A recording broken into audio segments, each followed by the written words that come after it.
O senhor também tem falado, trazido alguns temas muito polêmicos e o senhor tem sofrido ataques, inclusive com apontamentos.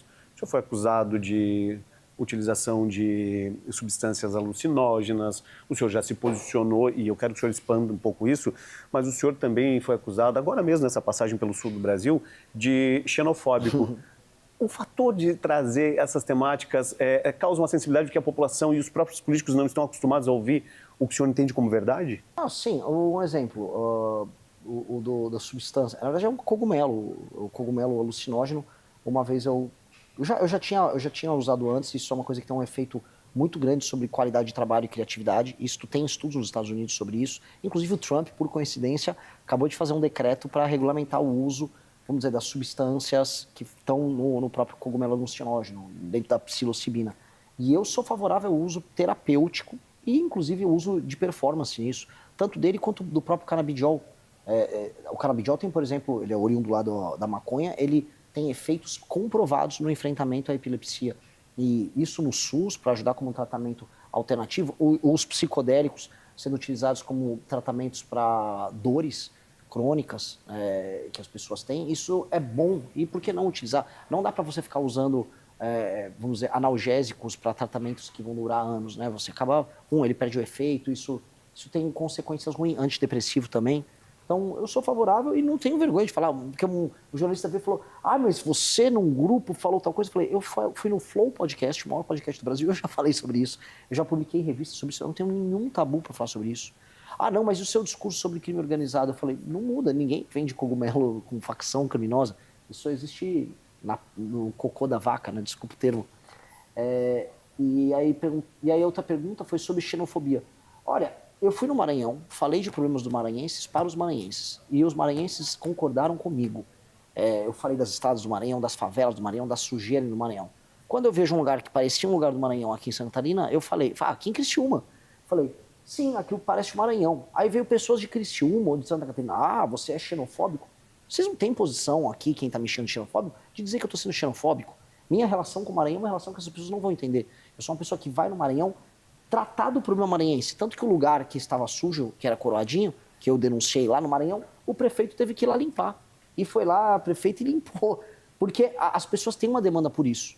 Eles não sabem jogar com a minha relação com o Estado do Maranhão. E, objetivamente falando, não havia nada de xenofóbico. Eu também, no próprio vídeo que eu soltei, eu comparei o Pinheirinho aqui em Criciúma com a Cracolândia em São Paulo. Aí eu tô sendo xenofóbico com São Paulo? Não tô, isso é só conversa mole, o pessoal quer levar todas as discussões para um sentimentalismo barato. Mas é um pouco do efeito da internet, que as pessoas hoje elas não aceitam opiniões diversificadas, onde estavam acostumados a ouvir os problemas que estão latentes, estão visíveis e que parece que a própria sociedade não percebe? Claro que é, porque é o caminho mais fácil, quando você não quer lidar com aquele problema, é você querer descredibilizar a pessoa que emitiu a opinião. E aí chamar de, isso é xenofobia. Assim, é meio bobo, né? Porque você tem um problema tão grande, o problema ligado ao consumo de crack e à favelização em um lugar que tem uma qualidade de vida tão boa como o Criciúma, é um problema que deveria ser lidado de maneira muito madura e muito efetiva.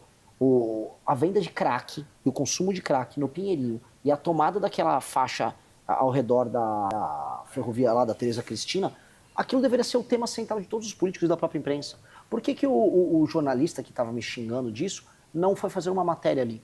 Ele não tinha coragem? Eu fui com um grupo de pessoas a pé, ali no meio dos usuários de crack, entrevistei usuários de crack, conversei com as pessoas, conversei com os moradores. O que está rolando é uma invasão. O crime organizado está tomando uma área para si. Ninguém vai falar nada. Hoje eu soube que o prefeito, agora de Criciúma, quer tratar do assunto. Que bom, graças a Deus. Não vou nem criticar ele, não o conheço, nem sei se é um bom prefeito ou um mau prefeito. Torço para que faça algo.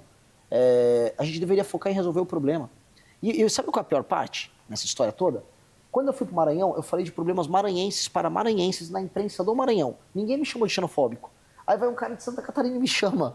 Sabe, meio besta, né? Assim, essa pessoa nunca botou o pé no Maranhão. Eu botei o pé e os 8 pneus que furaram. O senhor falou sobre sua equipe. Uma equipe muito reduzida me chamou a atenção e eu queria que o senhor falasse um pouco disso. Antes de nós avançarmos para um tema bem interessante que fala sobre o Brasil também, mas a gente vê que alguns dos demais presidenciáveis, eles estão com um escopo de segurança absurdo, segurança pública, inclusive.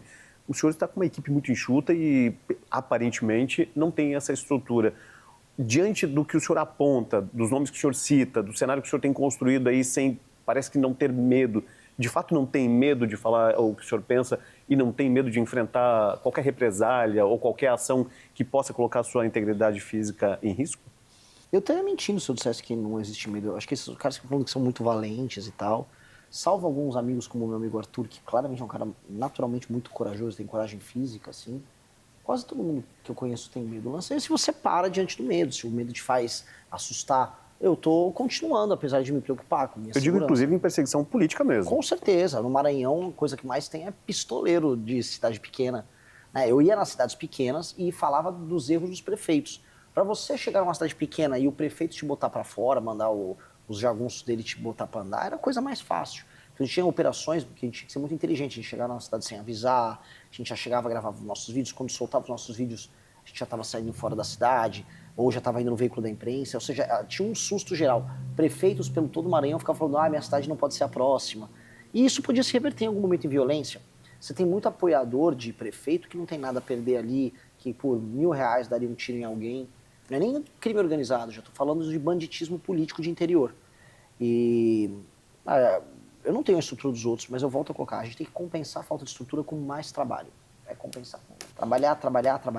Eu confesso que estou esgotado, mas se não trabalhar, você perde. Bom, vamos falar um pouquinho de gestão. Qual seria a sua primeira ação, caso o senhor seja eleito em outubro deste ano, sentando na cadeira presidencial? Já tem isso dimensionado? Já tem um planejamento? Tem. A primeira ação eu iria tomar antes de sentar na cadeira presidencial formalmente, seria na transição. Eu passaria, tem uma PEC protocolada pelo deputado Kim Kataguiri e outros deputados, Júlio Lopes, etc., o Pedro Paulo, que é uma PEC que faz uma reforma fiscal muito profunda no Brasil. E a gente precisa passar essa PEC, que resolveria grande parte dos problemas de dívida, de aumento de gasto, que torna o Brasil um país muito caro, ainda na transição, com a legislatura atual, conversando com os deputados e senadores que perderam a eleição, fazendo um acordo com eles para a gente passar essa reforma fiscal e virar para 2027. Aí sim, com um clima muito positivo em termos econômicos. De fato, se passa essa reforma, essa PEC que a gente entrou, que é uma PEC que inclui reforma da Previdência, inclui desvinculação dos orçamentos da educação e da saúde do aumento da receita. Isso tem um efeito muito ruim sobre o orçamento. Às vezes você aumenta a receita porque teve um ano bom de economia, aí no ano seguinte a economia vai mal, mas como ela fica vinculada ao aumento, ela não diminui. Então você está permanentemente aumentando esses gastos e uma hora a conta estoura.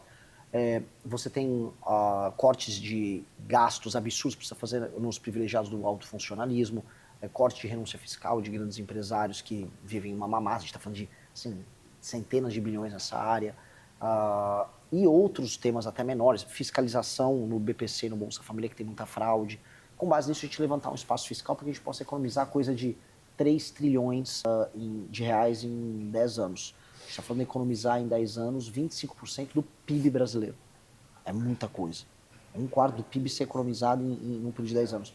Aí a trajetória de dívida brasileira, que ela está subindo, ela estabiliza e começa até a cair. E aí, com a trajetória de dívida diminuindo, eu posso abaixar os juros, a famosa taxa Selic. Abaixou a Selic, eu posso pagar menos gastos na rolagem da dívida, que é o custo financeiro que a gente tem, que é muito alto no Brasil. E aí economiza mais dinheiro aí para extensão. Com base nisso, eu posso reduzir impostos. Sobra mais dinheiro para fazer investimento. Eu invisto em infraestrutura aqui, ali. E aí a gente consegue ter um país funcional. Essa seria a primeiríssima. Só que isso é antes de sentar. Aí sentando na cadeira, aí é enfrentar o crime organizado. Privatização. O senhor é um defensor da privatização? Defendo da estrutura de algumas estatal? empresas, mas isso não é uma bala de prata que vem, né? No sentido de, assim, se a privatização for mal feita, como muitas foram mal feitas, você pode ter fraude. Vou dar um exemplo. Uma das extensões do escândalo do Banco Master foram a privatização da Copel, no Paraná, tocada pela turma do Banco Master, e a privatização do EMAI, em São Paulo, também tocada pela turma do Banco Master. O Tanuri, que é o sócio oculto, comprou as duas. Ele destruiu as duas empresas. Ele destruiu. Foi uma privatização em que essas empresas foram destruídas. Valeu a pena? Isso foi um golpe na praça. No fundo, a compra dessas empresas ela terminou sendo paga pelo FGC. Porque no fim do dia, os balanços das empresas que adquiriram essas empresas públicas, elas foram maquiadas com títulos do Banco Master. Então, tem que ter privatização em algumas áreas. Correios é uma empresa, cara, que a gente não tem que ter o monopólio deles. Os dois bancos públicos federais, Caixa Econômica e Pelo Banco do menos Brasil. o Banco do Brasil ou a Caixa, a gente pode privatizar algumas operações, mas algumas operações podem continuar com o Banco Público. Porque existe uma coisa agora que os liberais vão ter que discutir de maneira clara. Com a inteligência artificial e com machine learning, você vai começar a ter ganhos de informação e ganhos de produtividade em escala absurda. E aí a centralização faz sentido. Por exemplo, o SUS hoje não é bom o serviço SUS. O SUS, ele, em vários lugares, ele tem graves problemas de acesso. As pessoas não conseguem acessar para você fazer os exames, demora muito para conseguir agendar uma cirurgia e fazer, demora muito. Pois bem, com o uso intensivo de tecnologia, machine learning, com prontuário único, você vai conseguir parametrizar os dados, você vai conseguir criar as bases de dados em que a inteligência artificial vai poder falar, pô, você, de acordo com todo esse histórico, você teve hipertensão, tal coisa, você vai desenvolver diabetes. Portanto, vamos fazer um tratamento prévio para você não desenvolver diabetes, para eu ter menos gastos com medicamento, com uma eventual cirurgia lá na frente? Ao fazer isso, com prontuário único, mais machine learning e inteligência artificial, a quantidade de dinheiro que a gente economiza e a quantidade de fila que economiza é gigante. O presidente de El Salvador, Nayib Bukele, ele lançou um aplicativo que foi feito junto com a Google. E nesse aplicativo, uma das coisas sensacionais que ele tem é, vou dar um exemplo, você pode ter médicos que estão ociosos hoje aqui em Criciúma, mas eu estou com um médico que está no pico de... Está faltando médico em São Paulo para atender uma consulta.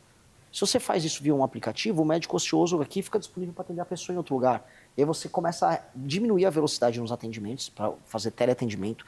Com o teleatendimento você consegue fazer as receitas dos remédios, e aí você consegue descobrir onde os remédios vão ser alocados, e você fazer o deslocamento logístico dele com um custo menor. Você consegue também preparar melhores estoques. Então isso tem um efeito de economia em cadeia gigantesco e de melhor atendimento gigantesco. E isso faz com que um sistema como o SUS, que é estatal, funcione muito bem. Assim como a gente pode ter, vamos dizer, ganhos em escala em algumas empresas públicas. Dito isso, tem que privatizar algumas. Tá? Eu dei toda essa volta que é importante para explicar uma nova mentalidade que a gente tem que ter sobre isso, mas, ao mesmo tempo, Correios vão privatizar, sabe? Codevasf está fazendo sentido, sabe? São perguntas boas de fazer. E aí, gostou do vídeo? Se inscreva no canal para mais cortes do MBL e também deixe o like e algum comentário para estar apoiando o meu trabalho. Até a próxima!